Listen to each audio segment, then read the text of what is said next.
Kevin Quiambao, ang bagong mukha ng pag-asa ng Gilas Pilipinas, ay hindi sasama sa national team para sa darating na 33rd Southeast Asian Games sa Thailand ngayong December 9 to 20.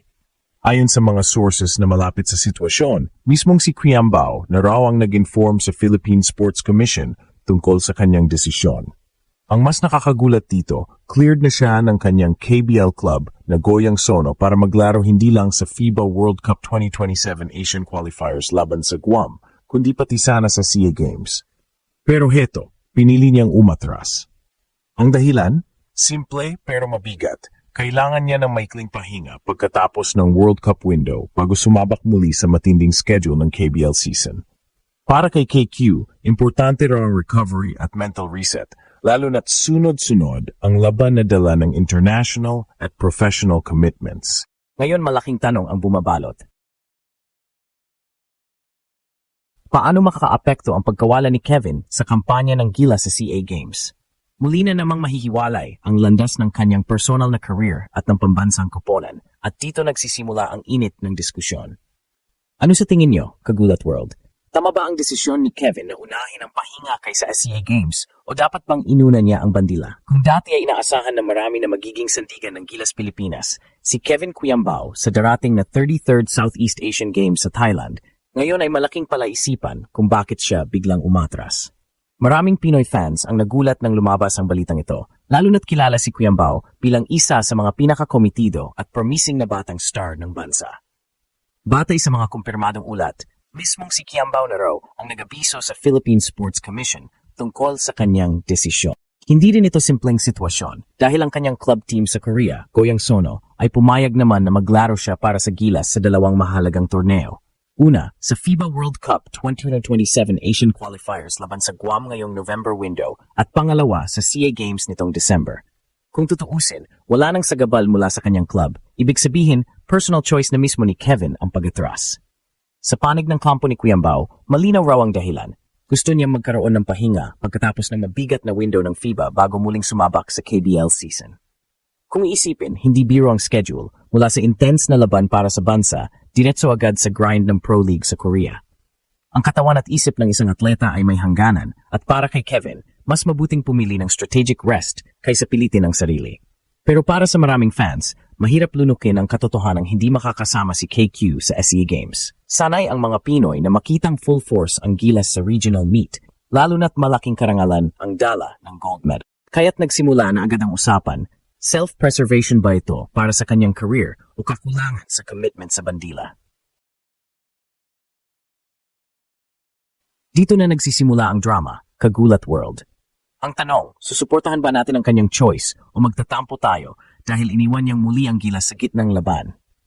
Para mas maintindihan ang sitwasyon ni Kevin Quiambao, kailangan nating silipin ang mas malalim na dahilan kung bakit niya pinili ang pahinga kaysa tumuloy sa SEA Games. Hindi ito simpleng kapritso, kundi isang desisyon na nakaugat sa realidad ng pagiging isang modernong pro-athlete.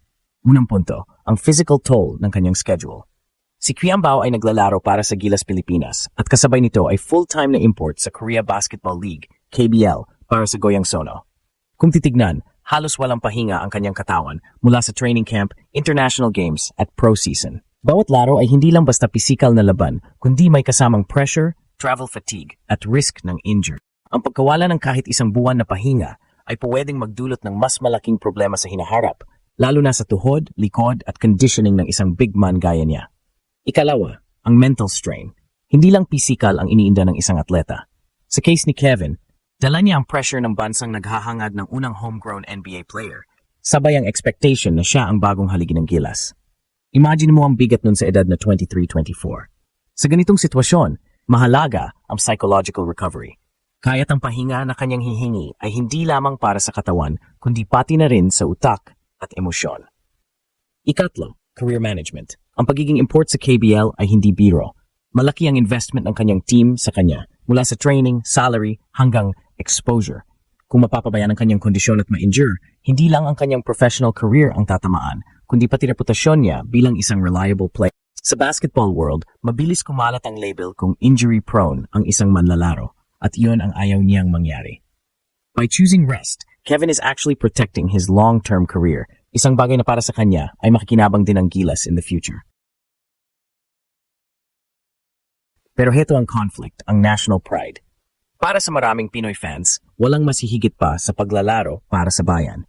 Lalo na't SCA Games lang ito, kung saan inaasahang lalamang ang Gilas dahil historically dominant tayo sa region. Ang pagkawala ni Kevin ay nagdada ng duda kung sapat pa ba ang firepower ng team para ipagpatuloy ang tradisyon ng ginto. Para sa mga fans, hindi ito simpleng pahinga. Ito ay parang pagbitaw sa bandera sa isang laban na dapat siguradong panalo. At dito na pumapasok ang emosyonal na banggaan. Karapatan ba ni Kevin na piliin ang sarili niyang kapakanan kaysa sa bansa?